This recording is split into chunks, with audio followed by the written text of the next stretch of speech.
This is the ultimate camera shootout of Samsung Galaxy S24 Ultra versus iPhone 15 Pro Max. Which is the best high-end camera phone? Let the battle begin.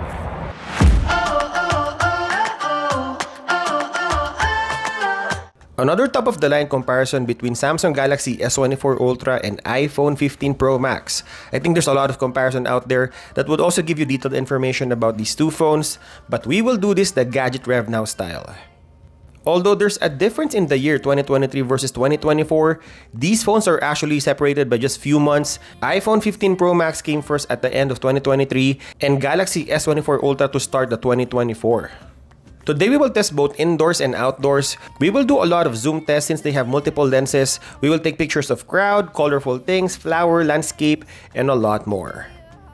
First, let's talk about color profile and saturation. And if on my previous comparisons between iPhones and Galaxies, there's not much of similarities, but this year's S24 series are actually closer to iPhones in terms of image rendering and color space. Maybe this is an effort of Samsung to close the gap and get some of the iPhone users to try Galaxy phones because the image quality are almost the same. Samsung Galaxy S24 Ultra is warmer than iPhone 15 Pro Max. In most cases, not all, but I would say 90% of the time, even in portrait mode, S24 Ultra tends to be warmer than the iPhone. Also, even though S24 Ultra is now natural looking compared to last year's Galaxy S23 Ultra, but comparing the images coming from this phone to iPhone, still more vivid, a little bit brighter than iPhone 15 Pro Max.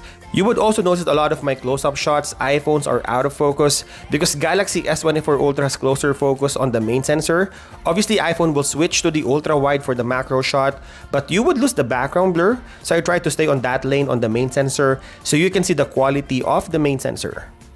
I just don't like the algorithm of S24 Ultra blending the colors if they closely matches, like for instance on this image, purple and white, it rendered the purplish tone, eliminating color white. But the best thing about S24 Ultra is the reach from the ultra-wide. You can go as far as 100 times space zoom, also an extra 3 times optical zoom in the middle, which iPhone 15 Pro Max doesn't have. Well, for iPhone 15 Pro Max, if you're watching this comparison video on a bigger screen, you would see that even on those flower shots, there's a lot of details on iPhone 15 Pro Max. Again, S24 Ultra just cleans up the details and making it look smoother. Also, even though S24 Ultra is brighter in terms of color profile, but iPhone 15 Pro Max actually exposes the shadows better. If you go back on the sunset shots where I tested all the sensors, there's a little bit more information on iPhone 15 Pro Max on the darker areas of the images. It has a cooler white balance and the colors are a little bit closer in real life compared to S24 Ultra.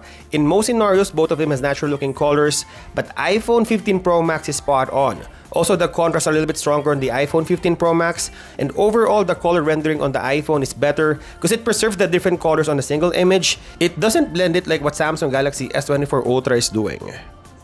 Looking at the hardware, S24 Ultra has an impressive 200 megapixel main sensor, 50 megapixel periscope telephoto, 10 megapixel 3 times optical zoom, and a 12 megapixel ultra wide. All sensors has face detection autofocus, and the main sensor can shoot up to 8K 30 FPS video recording.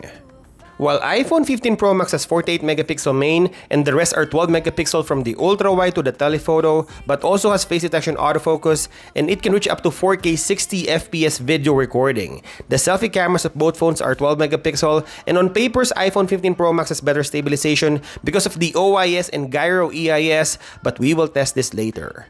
I feel like in terms of color profile, S24 Ultra closes the gap and now leaning towards more of an iPhone and pixel-like color space. Gone is that overly saturated and cartoonish look of S23 series. And looking at all sensors from the ultra-wide, wide, and the optical zooms, the colors and white balance are pretty consistent. Again, you will just enjoy the 100 times space zoom of Galaxy S24 Ultra.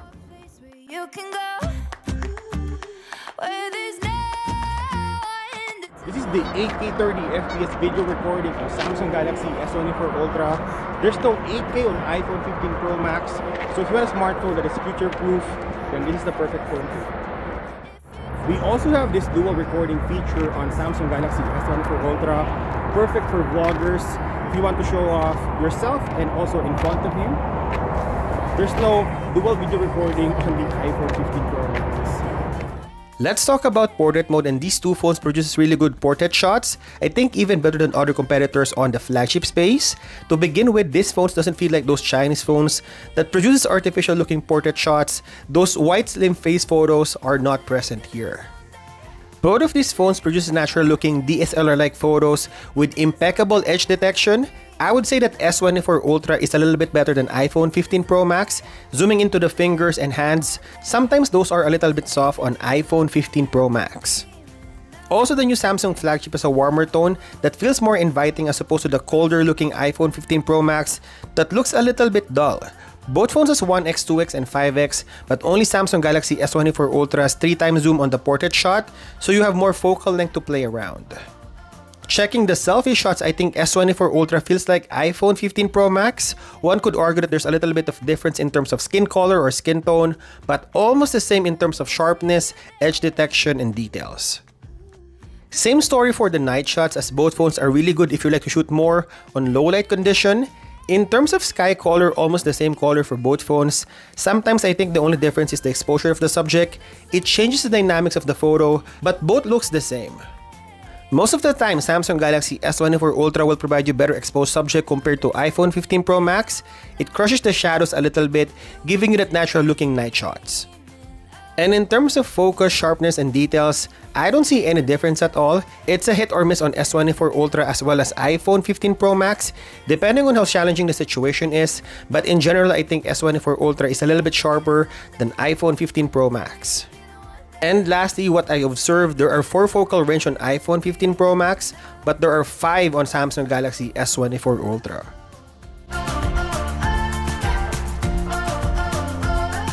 In terms of video features, there's no standout feature on the iPhone 15 Pro Max like the 8K video recording on Samsung Galaxy S24 Ultra, but I think people love the iPhone 15 Pro Max because of its natural look. There's also 4K 60 FPS on iPhone 15 Pro Max if you want that detailed and crisp video recording. Let's talk about flaring, and both phones are managing it really well on all sensors on daytime, but I think if you go on night shots, and just a disclaimer, all lenses are cleaned really well.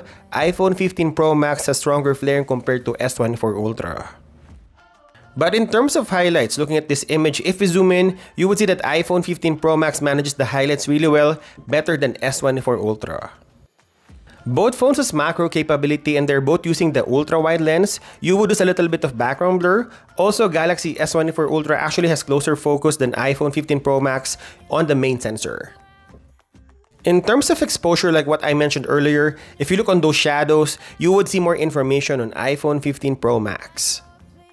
Talking about the reach or the focal length, both phones are doing really well from the ultra-wide to the 5x optical zoom. Even the 3x digital crop of iPhone 15 Pro Max can be compared to the native 3x of S24 Ultra. Obviously, the 100x space zoom of S24 Ultra is better than iPhone 15 Pro Max. And lastly, details, the 12 megapixel of S24 Ultra versus 24 megapixel of iPhone 15 Pro Max using pixel binning technology. And although the megapixel on iPhone 15 Pro Max is higher, but in terms of details, I think S24 Ultra is holding up its own against the competition. So I think that's it for the image test of Samsung Galaxy S24 Ultra and iPhone 15 Pro Max. I think I like the Samsung S24 better because of the reach and the portrait mode. Again, that's a personal taste for the portrait mode. So yeah, I think we covered everything on the image test. Now let's go to the video test.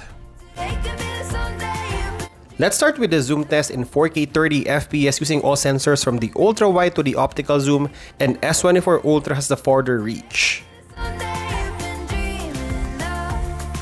On our first stabilization test, we're using the ultra-wide sensor, and I'm just nitpicking on these two phones because they're both great. iPhone 15 Pro Max is a little bit bouncy. While on the main sensor, still in 4K 30 FPS, it's a different story. Samsung Galaxy S24 Ultra is a little bit jittery. It's jerking while I'm running. This is the 5x optical zoom and then holding both phones on a monopod. And as you can see, iPhone 15 Pro Max is swaying a little bit compared to S24 Ultra. This is the selfie video recording 4K 30 FPS, and if you look at the background, there's more bouncing on S24 Ultra. I think the OIS and gyro EIS of iPhone 15 Pro Max is helping with the stabilization. And this is the biggest change on S24 Ultra. It can now shoot 4K 120 FPS slow motion. You would see a lot of details on the new Samsung flagship. And lastly, low light video. I like the white balance of iPhone 15 Pro Max because it's too bluish on S24 Ultra. I also like the exposure. While in terms of details and noise reduction, S24 Ultra is better on optical zoom.